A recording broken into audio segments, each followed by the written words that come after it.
KTM's 2022 was definitely one of those years where it appeared to be all about making the most of what they had underneath them.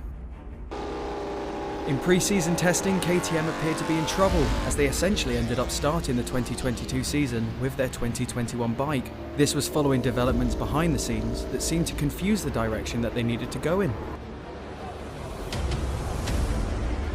On the back foot, and with two rookies in their Tech 3 team, with the then reigning Moto2 world champion Remy Gardner and his title combatant Ralf Fernandez, the Austrian team weren't exactly going into Qatar with a lot of hype around them. But with a little bit of Brad Binder magic, the South African managed to land KTM second on the podium in Qatar, in one of Qatar's fastest races ever. Congratulations to Brad Binder, he takes second.